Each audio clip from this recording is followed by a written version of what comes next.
right for you from the foxhole of freedom. Giving you better analysis and insight than anyone else, shining a spotlight on the cockroaches inside that dark swamp, and now delivering hope just when we needed it most. Here are three big things you need to know today to start. Number one, a big win for yours truly and those seeking to hear the truth every day. Ford has chosen a new path. We'll be leaving AM radios in all of its brand new cars, and that is good news for all of us. Number two, Bud Light is hurting so badly that I'm seeing $15 coupons and more on cases that were already on sale down to $21, meaning a case of Budweiser and Bud Light cheaper than Buckhorn back in the day.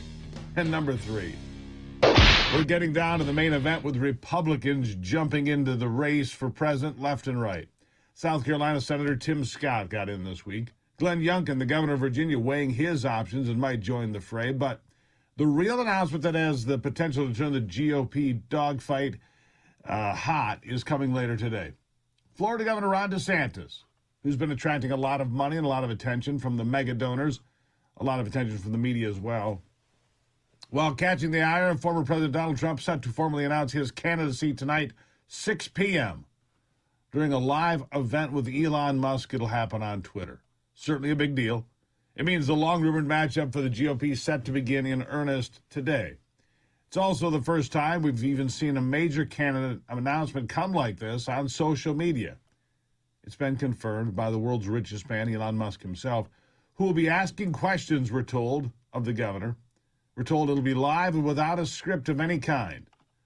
We'll see how that plays out, but Elon will be the one sitting down with Ron DeSantis. When it happens, listen. Your time, I think it would be probably correct. Okay. Yes, I will be interviewing Ron DeSantis, and he has quite an announcement to make. And it'll be the first time that something like this is happening on social media, and with real-time questions and answers, not scripted. Not scripted. Won't that be something? That's totally different. Despite the event being live on Twitter, Elon Musk refused to actually endorse anyone for president, but there is reporting that he has said privately that he doesn't believe Donald Trump can win in the general election, even against Joe Biden, despite the fact Trump's up right now by 7 points over Biden, the brand new Harvard-Harris poll. It just came out. We talked about it yesterday. Regardless, Musk was pushing Twitter as a new electronic town square for everyone to meet and share their opinions. That's what he hopes it's going to become. And he says breaking the coverage of Ron DeSantis announcing a run for president on Twitter is simply groundbreaking. Here he is. You've been tweeting some Tim Scott stuff in the last few days. What should we be thinking about who you're backing? Obviously, this interview tells us something. Can you give us a sense of where your thinking is at the moment?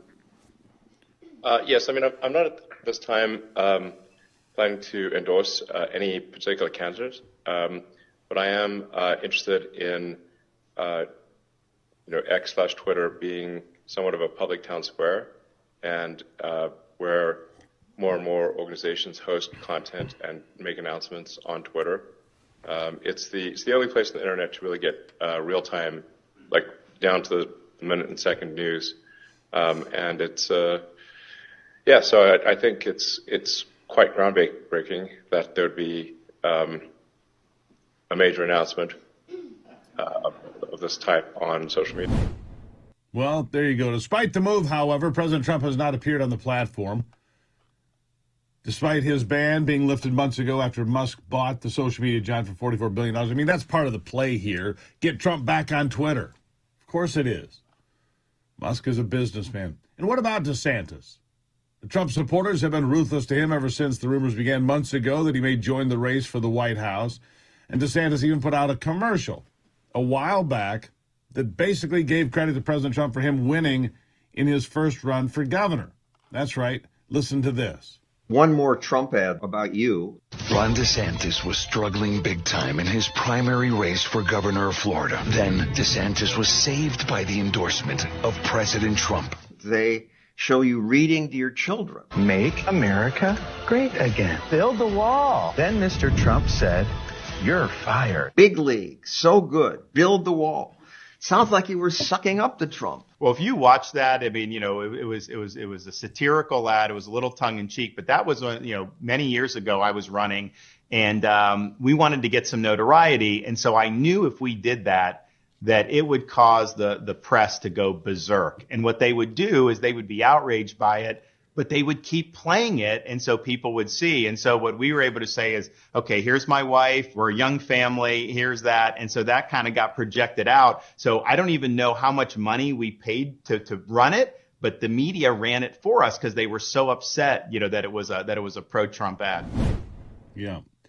There you go. Ron DeSantis used that Trump endorsement to gain momentum, did it on TV, and then tried to distance himself from doing it. You heard it right there, right? You heard it.